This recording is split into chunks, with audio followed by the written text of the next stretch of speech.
Pourquoi sommes-nous si nombreux à porter des masques qui cachent qui nous sommes vraiment dans des situations sociales? Est-ce parce que nous avons peur d'être rejetés, ou parce que nous voulons être acceptés qui nous pousse à mettre ces masques? Cette tendance répandue à faire passer l'approbation des autres avant notre propre authenticité a un effet important sur notre santé mentale et notre confiance. C'est le signe d'un problème plus profond. Notre combat pour rester vrai dans un monde qui valorise la conformité plutôt que le discours honnête Épictète. Un sage philosophe stoïcien a dit, « Nous avons 2 oreilles et une bouche, donc nous pouvons écouter 2 fois plus que nous ne parlons. » Mais combien de fois faisons-nous taire nos propres voix pour nous conformer à ce que nous pensons que les autres veulent de nous? Nous disons oui à un travail supplémentaire que nous ne voulons pas faire, nous rions avec des blagues qui ne nous font pas rire, ou nous cachons nos vrais sentiments pour garder des apparences d'harmonie. Chaque acte de conformité blesse notre respect de soi et notre paix intérieure. Un rejet constant de nos vérités personnelles ne nous fait pas seulement nous sentir mal pendant une courte période, il crée un profond sentiment de doute de soi. Nous commençons à remettre en question nos propres valeurs et décisions, ce qui alimente un cycle d'anxiété dominé par la peur d'être jugé.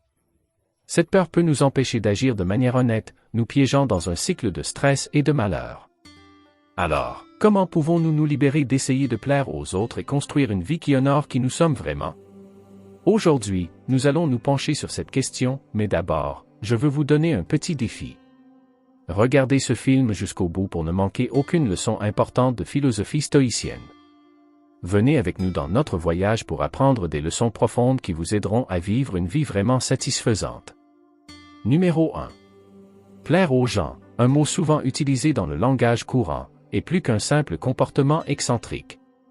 C'est un schéma psychologique profond dans lequel les gens placent le bonheur et l'approbation des autres avant leurs propres besoins. Cette tendance a de nombreuses causes psychologiques telles qu'une faible estime de soi, la peur d'être rejeté et parfois des problèmes plus profonds comme des traumatismes passés ou la nécessité d'être en charge dans des contextes difficiles à prévoir.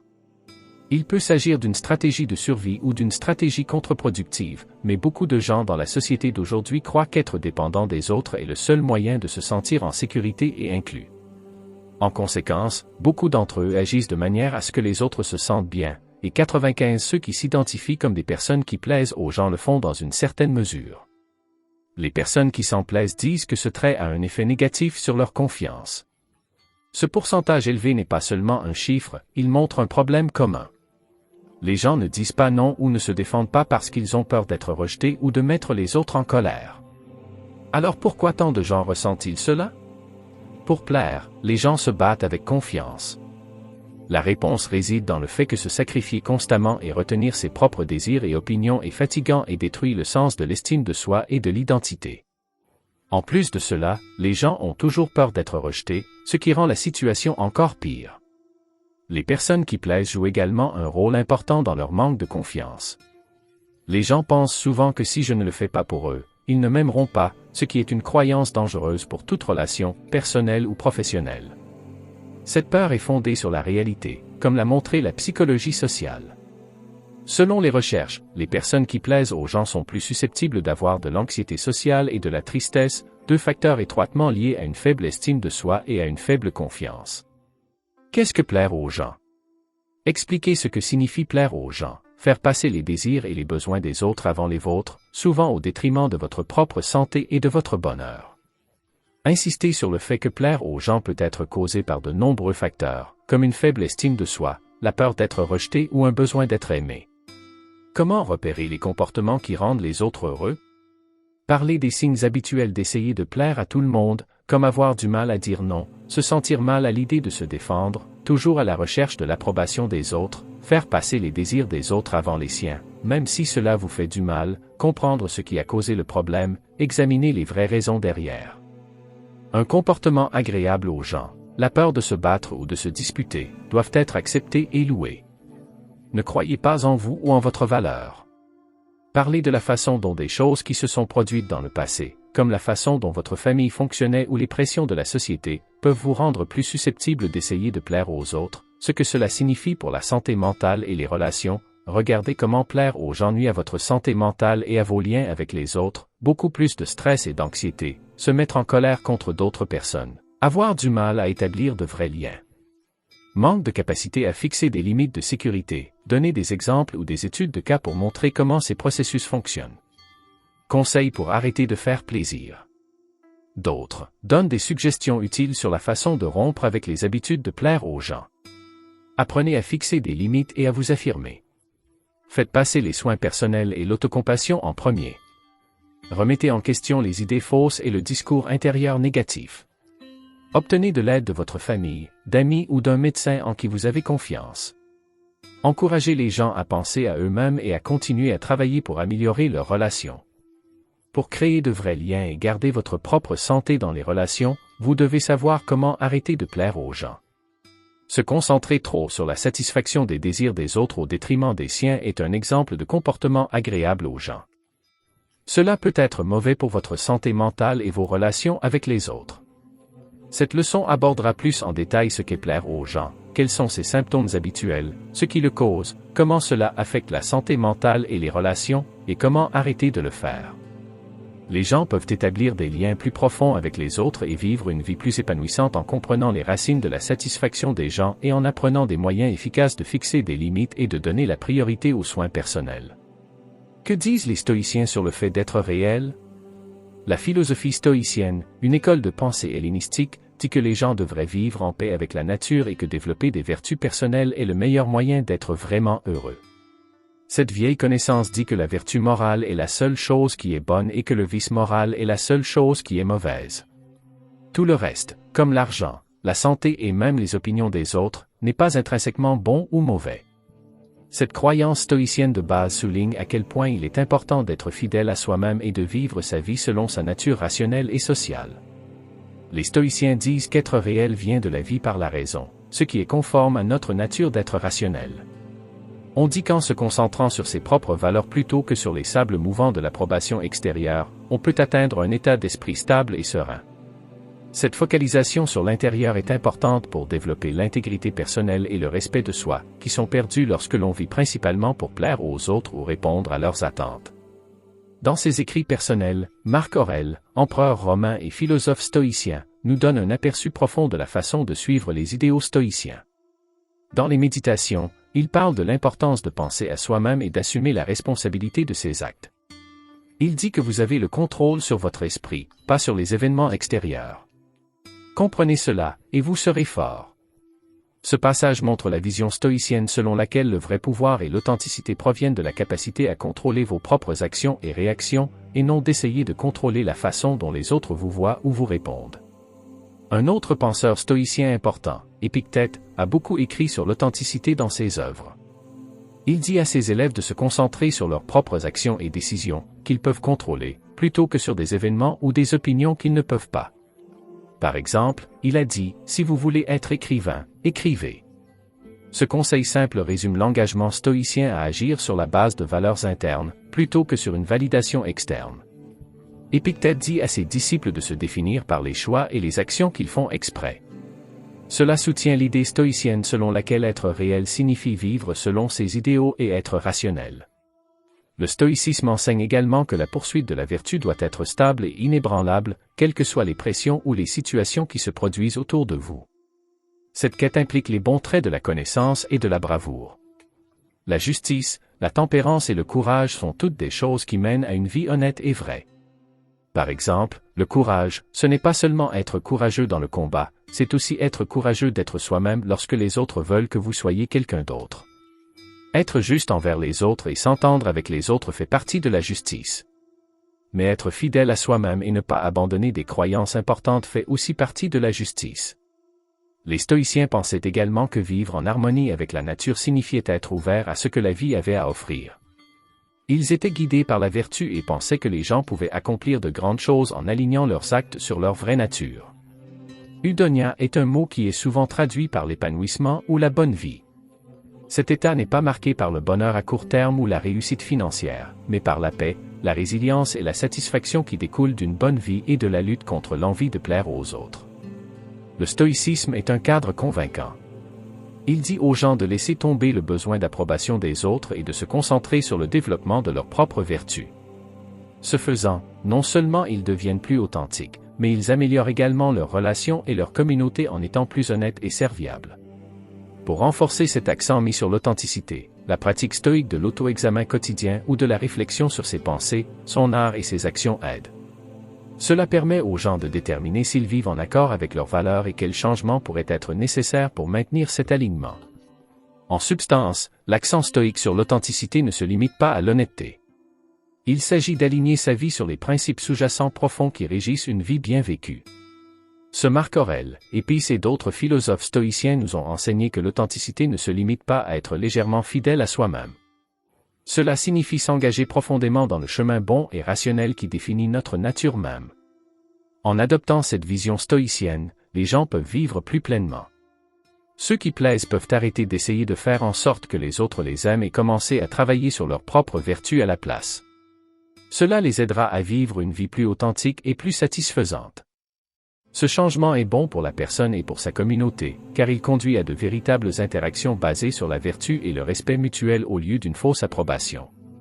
S'il vous plaît, dites-nous ce que vous en pensez. Êtes-vous d'accord avec la vision stoïcienne d'être réel? N'hésitez pas à partager vos réflexions dans les commentaires. Le stoïcisme est une ancienne façon de penser qui s'est répandue dans la Rome antique après avoir commencé en Grèce. Le stoïcisme est un mode de vie qui se concentre sur le développement de l'éthique, de la maîtrise de soi et de la capacité à rebondir après des moments difficiles. En ce qui concerne le fait d'être réel, le stoïcisme peut nous apprendre beaucoup sur la façon de vivre honnêtement et d'accepter les choses telles qu'elles sont, et non comme nous voulons qu'elles soient. Réalité auxquelles nous devons faire face. Le stoïcisme nous apprend à accepter les vérités du moment présent sans les combattre. Les stoïciens disent que nous ne devrions pas penser à ce qui aurait pu être ou à ce que nous aimerions être vrai.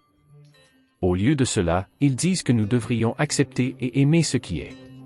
En comprenant la façon dont les choses sont, nous pouvons nous concentrer sur ce que nous pouvons changer et faire quelque chose de bien. Selon le stoïcisme, développer des qualités intérieures comme la sagesse, le courage, la justice et la modération fait partie de la réalité. Nous pouvons vivre une vie qui est en accord avec nos véritables objectifs et idéaux en suivant ces vertus. Les stoïciens essaient de construire un caractère fort qui reste fort face aux difficultés en faisant passer la vertu avant les situations extérieures. Hors de notre contrôle, le stoïcisme souligne combien il est important de garder notre paix intérieure en nous séparant des résultats hors de notre contrôle. Les stoïciens disent que nous ne devrions pas baser notre bonheur et notre bien-être sur des choses comme l'argent, la célébrité ou l'approbation des autres. Au lieu de cela, ils disent que nous devrions trouver le contentement et la joie en nous-mêmes. Se concentrer sur nos pensées, nos sentiments et nos comportements peut nous aider à nous sentir en paix avec nous-mêmes, peu importe ce qui se passe autour de nous. Le stoïcisme nous aide à nous rappeler que la vie est temporaire et que les choses seront toujours différentes. Les stoïciens disent que nous ne devrions pas nous accrocher à des choses qui ne changeront pas ou qui ne combattront pas le flux naturel de la vie. Au lieu de cela, nous devrions accepter l'incertitude et comprendre que tout est temporaire, comprendre que tout change. Au fil du temps, cela peut nous aider à apprécier davantage le moment présent et à devenir plus forts lorsque la vie nous lance des balles courbes. Vivre en harmonie avec la nature. La philosophie stoïcienne dit que pour vivre en harmonie avec la nature, nous devons aligner nos actions et nos pensées sur les règles de base du monde. Cela signifie que nous devons nous rendre compte que nous sommes connectés à tout ce qui nous entoure et accepter notre rôle d'être rationnel, capable de penser et d'agir de bonne manière. Les stoïciens pensent que nous pouvons trouver un sens, un but et du bonheur dans nos vies en vivant en harmonie avec la nature. Pour résumer, le stoïcisme dit que pour être réel, vous devez accepter la vérité, travailler sur votre vertu intérieure, vous séparer des résultats extérieurs, accepter que les choses changent et vivre en harmonie avec la nature. En suivant ces règles, nous pouvons vivre des vies réelles et significatives qui sont guidées par la sagesse, la force et la paix intérieure.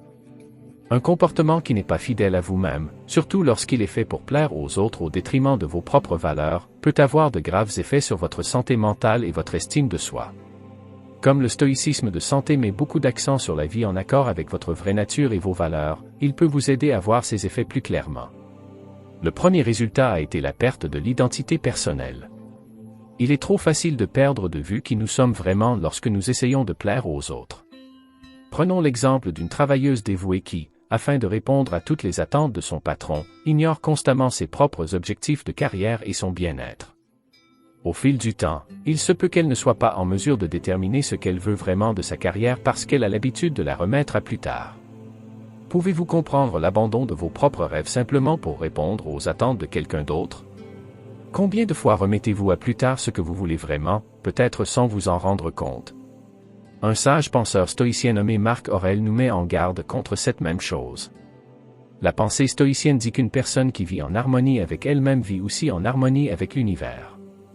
Lorsque nous ignorons notre propre nature pour plaire aux autres, non seulement nous perdons notre identité, mais nous entrons également en conflit avec le cosmos, qu'ils disent être rationnel et ordonné. Chaque fois que nous nions notre vrai moi, nous nions l'essence même qui nous relie à l'image plus large de l'existence. Cette déconnexion se manifeste à la fois dans les relations professionnelles et personnelles. Nous devons commencer par nous poser quelques questions importantes. Qu'est-ce que j'apprécie? Quels sont mes centres d'intérêt? Est-ce que je joue parce que je veux être aimé ou parce que c'est en accord avec ce que je suis vraiment? N'oubliez pas que vous contrôlez votre esprit, pas le monde extérieur. Si vous comprenez cela, vous trouverez une grande force, comme Aurelius inclut les états. Se réapproprier son vrai moi ne consiste pas seulement à être heureux. C'est aussi vivre en harmonie avec la nature, ce qui mène à une vie de vertu et d'épanouissement. En faisant cela, vous pouvez recommencer à reconstituer les remorceaux de votre identité, ce qui vous mènera à une vie plus authentique, plus paisible et finalement réussie. Les gens perdent confiance en leurs relations lorsqu'ils changent leurs actions et leurs paroles pour plaire aux autres. Imaginez avoir un ami qui est toujours d'accord avec vous, qui ne vous remet jamais en question et qui partage vos opinions, même si vous savez qu'il en a des différentes. Au fil du temps, ne commenceriez-vous pas à vous demander s'ils sont honnêtes avec vous? Comment pouvez-vous vraiment faire confiance à quelqu'un lorsque vous pensez que son accord n'est qu'un coup monté? Épictète est un fervent partisan de la sagesse stoïcienne. Comme le dit le proverbe, si vous voulez être aimé, l'amour vient du respect mutuel et de l'authenticité, et non d'un échange planifié de faveurs ou de hochements de tête agréables. Quand quelqu'un n'est pas sincère, les relations commencent à s'effondrer. Lorsque les gens sentent que quelqu'un n'est pas honnête, ils se sentent manipulés au lieu d'être appréciés, ce qui conduit à la méfiance et à un affaiblissement des relations. Imaginez un lieu de travail où un manager fait toujours l'éloge des idées de son équipe, peu importe à quel point elles sont utiles ou pratiques. Au début, cela peut rendre les choses plus agréables, mais bientôt, l'équipe peut commencer à douter du jugement et de l'honnêteté du manager. Les éloges aveugles sont-ils vraiment la base d'un bon leadership? Les idéaux stoïciens nous disent que la réponse est un non catégorique. Si nous voulons vivre une vie heureuse, nous le devons. Pour établir des relations basées sur la confiance et une communication honnête, commencez par examiner comment vous vous connectez avec les autres. Marc Aurèle a dit, exprimez-vous vos véritables pensées et sentiments, ou dites-vous simplement ce que vous pensez que les autres veulent entendre. Soyez sincère dans tout ce que vous dites et faites. Si vous suivez cette règle, non seulement vous améliorez vos relations, mais vous créerez également une vie paisible, heureuse et profondément satisfaisante. Faites de la sincérité votre pierre angulaire et observez vos relations se transformer en véritables partenariats basés sur le respect mutuel et l'honnêteté. Le troisième effet, le stress et l'anxiété supplémentaires. Combien de fois restez-vous éveillé la nuit à penser à ce que vous avez dit dans une conversation et à vous demander si vous avez fait ce qu'il fallait pour garder la paix ou rendre quelqu'un heureux? Cette inquiétude constante vient du fait que vous devez comprendre ce que les autres veulent que vous fassiez et changer votre façon d'agir pour répondre à ces besoins. Une charge qui peut rendre les gens très fatigués mentalement et émotionnellement. Prenons l'exemple d'Anna, une jeune professionnelle qui accepte toujours d'accepter un travail supplémentaire, même si elle a déjà beaucoup à faire. Elle le fait par peur du conflit, mais au fil du temps, le stress de jongler avec trop de responsabilités juste pour éviter de dire non l'a laissé fatiguée et tendue tout le temps. Les philosophes stoïciens ont dit un jour que nous souffrons plus dans notre esprit que dans la vie réelle. C'est particulièrement vrai pour les personnes qui placent l'approbation des autres au-dessus de la leur. Les gens sont souvent motivés par la peur d'être rejetés et de se battre. Les personnes qui s'amusent se mettent tout le temps sous beaucoup de stress, ce qui peut se manifester par des symptômes physiques comme des maux de tête et de l'insomnie ou des problèmes de santé mentale comme l'anxiété et la tristesse. Que pouvons-nous faire pour arrêter de nous mettre sous autant de stress? Les principes stoïciens nous disent de nous concentrer sur ce que nous pouvons contrôler, comme nos propres actions et émotions, au lieu de trop nous soucier de ce que les autres pensent. Vous pouvez apprendre à accepter que vous ne pouvez pas plaire à tout le monde et que le rejet fait partie de la vie. Cette acceptation peut vous aider à vous sentir beaucoup moins anxieux, car elle vous permet de vivre de manière plus authentique et de prendre des décisions basées sur vos valeurs et votre honnêteté. Prenez un moment pour vous demander si vos actions sont basées sur votre vrai moi ou sur votre peur de la réaction des autres. Marc Aurèle dit que les gens sont bouleversés par leur propre jugement, et non par les événements qui leur arrivent. En changeant de perspective et en agissant en accord avec votre vrai moi, au lieu de ce que les autres attendent de vous, vous pouvez créer une vie plus paisible, plus heureuse et plus réussie. Cette connaissance vous libérera des chaînes de plaire aux autres et vous mènera à un chemin de moins de stress et de plus grand épanouissement personnel, en plus des 3 effets énumérés ci-dessus. 4. Des moyens stoïciens de renforcer votre confiance. Le stoïcisme nous donne des moyens utiles de renforcer notre confiance en nous concentrant sur notre propre pouvoir intérieur, en raisonnant et en prêtant attention à ce que vous pouvez changer. Tout d'abord, concentrez-vous sur ce que vous pouvez contrôler. Épictète, un philosophe stoïcien, a clairement indiqué que certaines choses sont sous notre contrôle et d'autres non. Si vous comprenez vraiment cela, vous pouvez réduire considérablement le stress et renforcer votre confiance. Cela commence par déterminer ce que vous pouvez changer et ce que vous devez accepter. Par exemple, vous ne pouvez pas changer la météo, la circulation ou l'humeur de votre patron, mais vous pouvez changer la façon dont vous réagissez à chaque situation. Demandez-vous combien de fois vous pensez à des choses que vous ne pouvez pas changer dans votre vie et comment cela affecte votre santé émotionnelle et mentale. Porter votre attention sur les choses que vous pouvez changer, comme vos efforts, votre humeur et votre honnêteté, vous aidera à mieux traverser la vie. Cela vous rend plus sûr et plus fort parce que vous arrêtez de réagir et commencez à agir. Marc Aurèle a dit un jour, ne perdez pas de temps à discuter de ce que devrait être un homme bon. Soyez cet homme. Que cela soit un appel à l'action. Commencez dès aujourd'hui en pensant à une partie de votre vie que vous avez essayé de contrôler mais que vous ne pouvez pas. Ensuite, portez votre attention sur quelque chose que vous pouvez changer ou améliorer. Cette pratique stoïcienne vous rend non seulement moins anxieux, mais elle vous donne également les outils pour vivre une vie plus heureuse et plus confiante. Acceptez ce que vous pouvez contrôler et lâchez prise de ce que vous ne pouvez pas, et regardez votre vie changer en un voyage plus paisible, plus heureux et plus réussi. Le stoïcisme est une ancienne philosophie grecque qui a été lancée à Athènes par Zénon de Citium au début du IIIe siècle avant Jésus-Christ.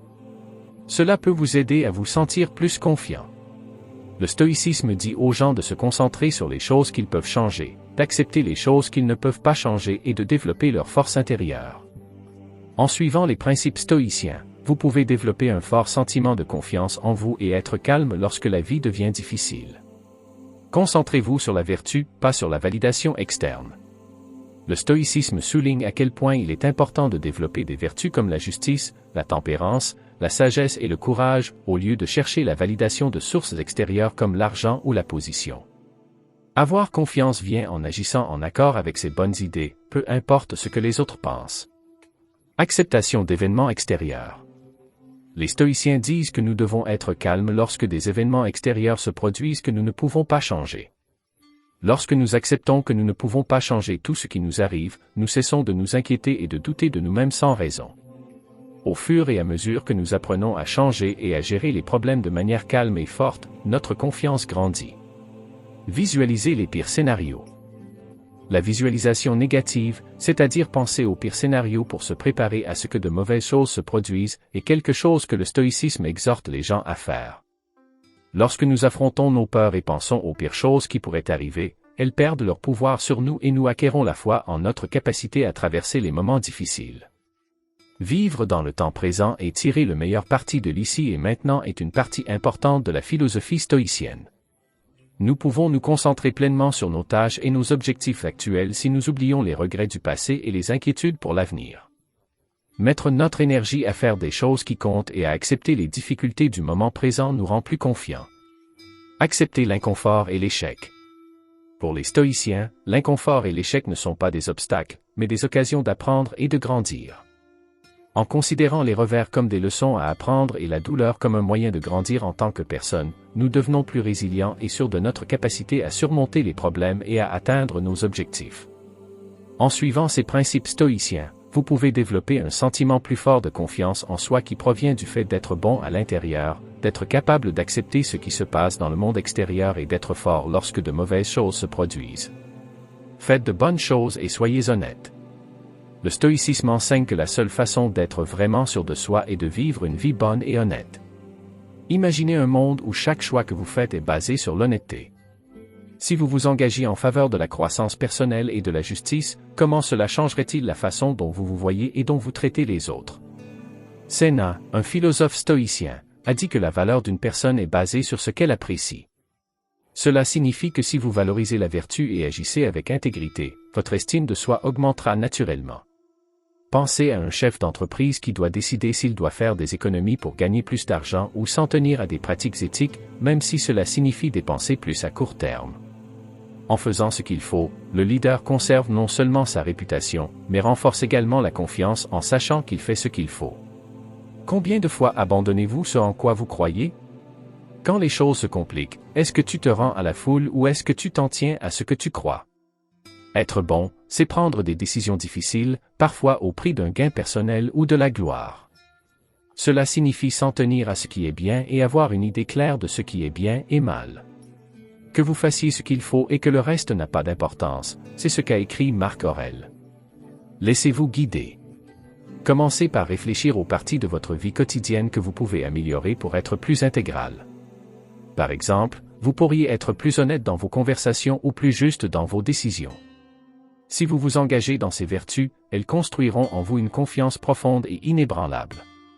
Adopter cette pratique stoïque rendra non seulement votre vie meilleure, mais elle aura également un effet positif sur ceux qui vous entourent, créant un effet d'entraînement de bonnes vibrations.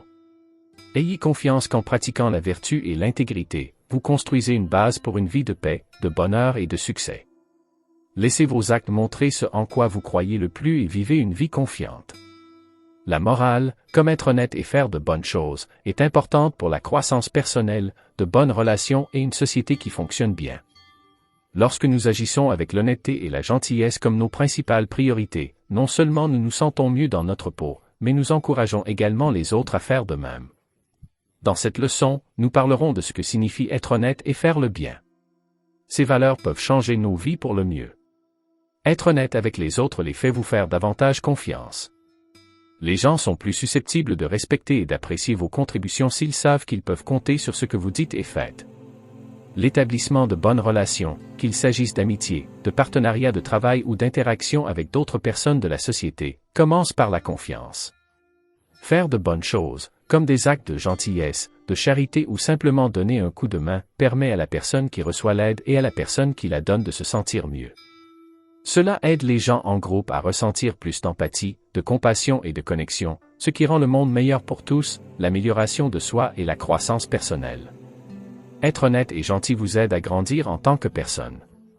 Nous construisons un fort sentiment de qui nous sommes et de ce que nous sommes ici pour faire en nous assurant que nos actions sont conformes à nos idéaux. Chaque chose bonne et honnête que nous faisons nous donne l'occasion de penser à nous-mêmes et d'apprendre, ce qui est bon pour notre croissance morale et éthique. Être fort dans les moments difficiles, avoir une morale solide comme l'honnêteté et l'éthique peut vous aider à faire face aux situations difficiles. Lorsque nous faisons face aux problèmes honnêtement et avec intégrité, nous en sortons plus forts et avec notre caractère toujours intact. Être honnête rend les choses claires et ouvertes, ce qui nous donne la force d'affronter les problèmes avec courage et conviction. Donnez le bon exemple. Enfin, lorsque nous vivons selon ces idéaux, nous encourageons les autres à faire de même. Nos actes ont un grand impact sur les gens qui nous entourent, que nous soyons parents, enseignants, dirigeants ou amis. Parce que nous promettons d'être honnêtes et de faire le bien, nous contribuons à bâtir une culture d'honnêteté et de gentillesse qui est bonne pour tout le monde. En résumé, être honnête et faire de bonnes choses ne sont pas seulement la bonne chose à faire, elles sont aussi nécessaires pour une vie pleine et digne. En suivant ces règles, non seulement nous améliorons notre propre santé et notre bonheur, mais nous aidons également tout le monde.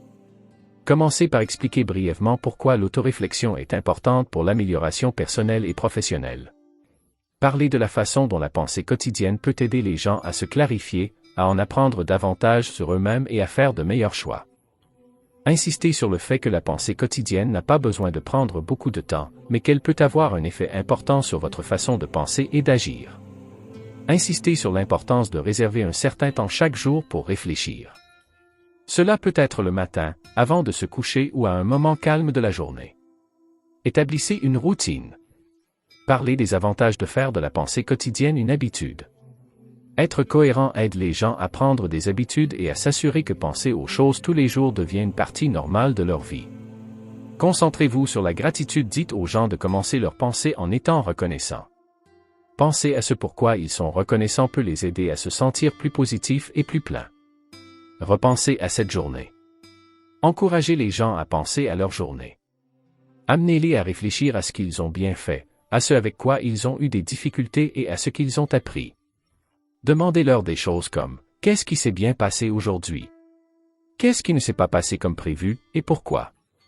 Qu'est-ce que les choses qui se sont passées aujourd'hui m'ont appris? » Fixez-vous des objectifs pour demain comme dernière étape du processus de réflexion, faites des plans ou fixez-vous des objectifs pour le lendemain. Il peut s'agir de choses comme des choses à faire, des façons de penser à adopter ou des choses qui doivent être corrigées. Décrivez les points principaux de la leçon et insistez sur l'importance de réfléchir tous les jours. Mettez les gens au défi de faire de la réflexion une habitude quotidienne et voyez comment cela change leur vie pour le mieux.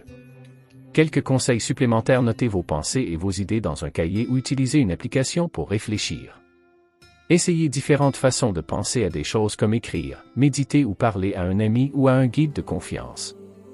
Ne soyez pas trop dur avec vous-même pendant que vous réfléchissez. L'objectif est la croissance, pas la perfection. Sur le chemin de devenir une meilleure personne, le stoïcisme soutient la pratique quotidienne de la réflexion comme un outil utile. Si vous utilisez cette méthode tous les jours, par exemple en méditant ou en écrivant dans un journal, cela vous aide vraiment à réfléchir à vos actions et à la façon dont elles correspondent à vos vertus personnelles. Par exemple, un manager peut réfléchir à la façon dont il a dirigé son équipe chaque jour. A-t-elle été gentille et affirmée? Leur a-t-elle donné des commentaires constructifs et du soutien lorsqu'ils en avaient besoin? En réfléchissant à ces questions, elle peut voir à la fois ses points forts et les domaines sur lesquels elle doit travailler. S'améliorer. Marc Aurèle, l'empereur stoïcien, pensait et écrivait ce genre de pensée et d'écriture tous les jours dans ses méditations. Lorsque vous vous réveillez le matin, pensez au cadeau précieux que d'être en vie, de respirer, de penser, de profiter, d'aimer. Ces paroles nous encouragent à valoriser et à réfléchir sur nos expériences quotidiennes et sur notre capacité à grandir dans la vertu chaque jour. Combien de fois vous arrêtez-vous pour réfléchir à vos expériences quotidiennes? Reconnaissez-vous ouvertement vos progrès et vos revers? Cette pratique vous rend non seulement plus conscient de vos actions, mais elle vous rend également plus fort et plus résilient. La réflexion quotidienne nous aide à voir ce que nous avons bien fait et à faire face à nos défauts avec confiance, ce qui conduit à une croissance personnelle continue. Je vous exhorte à suivre ce conseil sérieux. Chaque soir, prenez quelques minutes pour réfléchir à votre journée, à ce que vous avez bien fait, à ce que vous pourriez faire mieux et à la mesure dans laquelle vos actions correspondent à vos véritables valeurs. Des idées et une vie plus paisible, heureuse et réussie peuvent provenir de cette simple habitude. Laissez vos réflexions vous conduire à une meilleure compréhension de vous-même et à un engagement plus fort dans votre développement personnel. N'oubliez pas que le chemin de la confiance est pavé des pierres de la conscience de soi et de la croissance posée un jour à la fois. Ces solutions stoïciennes ne sont pas seulement des idées philosophiques. Ce sont des outils pratiques qui peuvent être utilisés tous les jours pour aider n'importe qui à construire un. Nous avons vu comment les gens mettent des masques pour éviter d'être rejetés et d'être félicités, ce qui signifie qu'ils abandonnent leur vrai moi. Le stoïcisme, qui met l'accent sur la vertu et la prise en charge de ses propres émotions, est un moyen puissant de résoudre ce problème. En adoptant le stoïcisme, les gens peuvent développer un sens de soi qui n'est pas basé sur une approbation extérieure, mais sur la conscience de soi et l'intégrité personnelle. À la fin de la leçon d'aujourd'hui, vous aurez une meilleure compréhension de ce problème. Pensez à la façon dont votre vie pourrait être différente si vous faites passer vos valeurs avant l'approbation des autres. Imaginez la liberté et la confiance qui pourraient découler de ce changement. Adoptez la pratique stoïque de l'autoréflexion quotidienne pour bien comprendre et changer progressivement vos actions et vos motivations. Que ce soit le premier pas vers une vie plus authentique et épanouissante. Si vous trouvez ces messages utiles, veuillez montrer votre soutien en cliquant sur j'aime et en laissant un commentaire. Enfin, si vous ne l'avez pas déjà fait, cliquez sur s'abonner et allumez la cloche pour ne manquer aucune des superbes vidéos que nous publierons à l'avenir.